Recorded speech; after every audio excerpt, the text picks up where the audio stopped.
Euh, Bonjour, je suis Vivas Mambwana, correspondant de France 24 au Congo. J'ai une question, je vais la lire.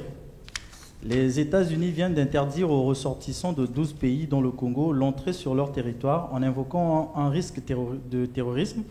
Mes questions sont les suivantes. Pourquoi le Congo figure sur cette liste noire des pays considérés à risque pour la sécurité des États-Unis? Et le gouvernement congolais se reconnaît-il dans ce portrait d'un pays supposé lié au terrorisme? Et quelle est la position du Congo face à cette mesure américaine? Bon, ben écoutez, on va vous répondre tout de suite. Je crois que tout membre du gouvernement que nous sommes, nous nous sommes comme vous levés avec cette nouvelle relayée par des médias internationaux et par les réseaux sociaux. 2 ou 3 heures après la survenance de cet événement, ou en tout cas sa diffusion, il me paraît difficile que l'on puisse faire autre chose que de déterminer quelques hypothèses.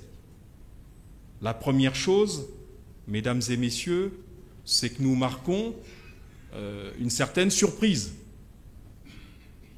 Nous avons suivi effectivement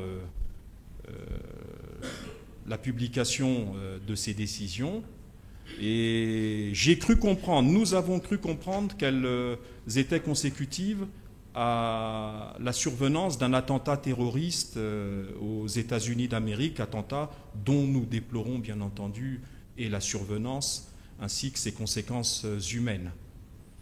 Je ne crois pas, nous ne croyons pas que le ressortissant ou les auteurs présumés de cet attentat soient d'origine congolaise. Il nous semble que non.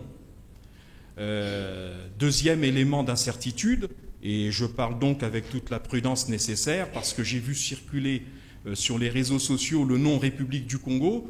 A priori, on va dire que c'est nous, plutôt que République démocratique du Congo, donc. Et par contre, j'ai vu à la fois République du Congo avec le drapeau de la RDC.